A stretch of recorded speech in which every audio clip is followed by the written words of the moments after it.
welcome to the Northwest Treatment Vidcast. Hello, Jessica. How are you doing this fine afternoon? Well, doing okay as far as everything going on and all the struggles we're currently having with COVID going into August now. Yeah.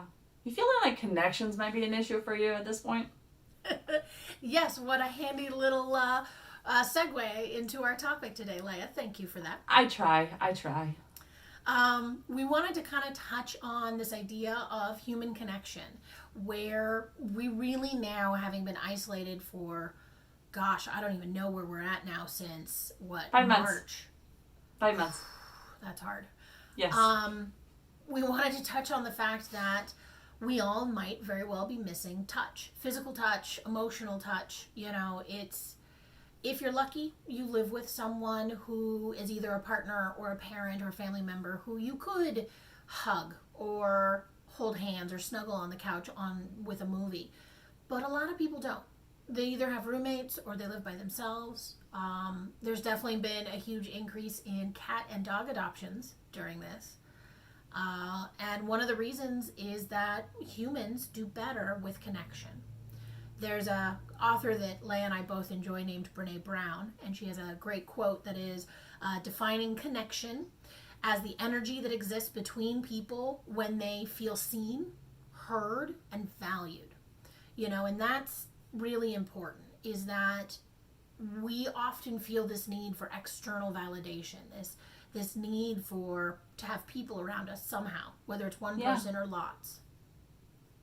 Yeah, and it's definitely hard now that our normal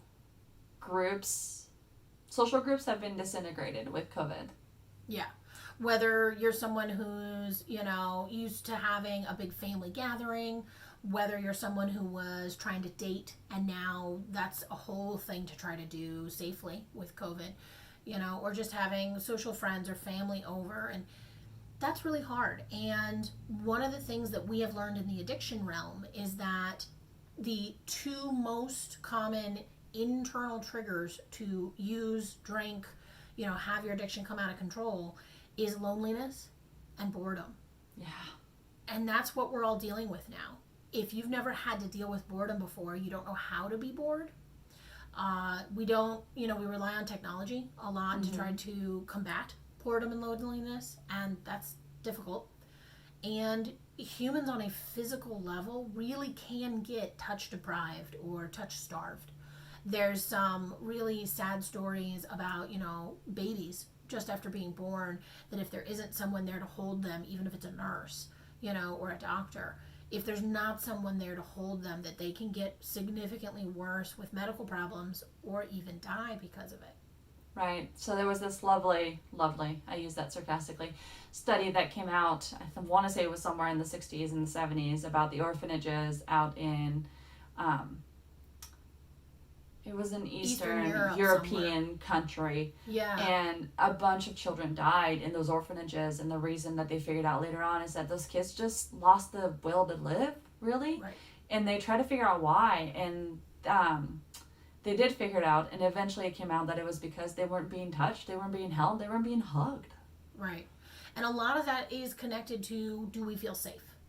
Is there someone that we can connect with, share our truth with, be heard, and feel like we have connections and family? So one of the things I wanted to talk about was the fact that we've actually had during COVID a resurgence of letter writing. Actual handwritten letters, which is kind of entertaining. We've definitely seen a lot more people reaching out via email or text or phone call, and of course a huge increase in the video platform to do video calls. And it's been really interesting to see this kind of going back to handwritten letters. There's a couple of really cool places if you have interest. Oregon actually has an annual letter writing event that's been around since I want to say 2014. Which is called Dear Stranger, and we'll put a link down below.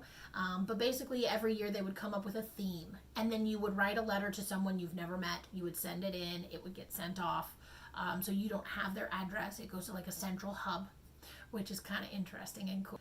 And then there's all kinds of different online pen pal groups that you can join. Like Leah mentioned, there are specific ones if you want to write to people who are currently imprisoned, which right now is a really sad situation with COVID going on, because there's a lot of COVID outbreaks happening in prisons because they're just not set up to have social distancing, which is difficult.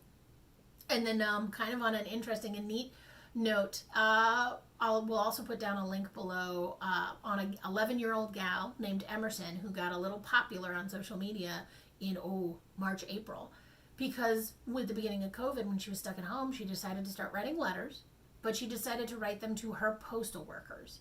So she basically started writing and drawing these beautiful letters to anybody, the post office and the mailman and the people dropping off UPS packages, and it became a thing that a lot of those postal workers wrote back to her, and then she would write more, and it kind of became a little bit of a social media buzz there, which was really fun. And so we'll post some of those links below. And so I think that one of the things that I really want to emphasize again is connection drives us. Right. We do not live in a vacuum. If you are feeling lonely, I think that is perfectly normal. And to make sure that you somehow reach out to somebody, whether it's even just us to talk to us or any of those things.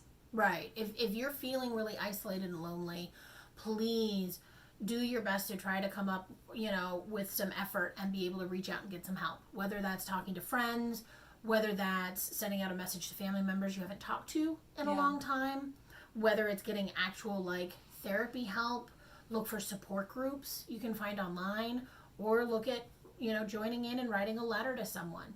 Something to connect us to other people outside your own home, especially if you've been staying inside this whole time. I really don't go out much at all, and am lucky that I'm able to do my work from home, but it also means I don't go outside, and it can get very dark by yourself. And so our hope is that you guys can find a way to reach out and let a little light in, and that's our hope with this one. And so with that, we wish you to be well. See you guys next time. Bye.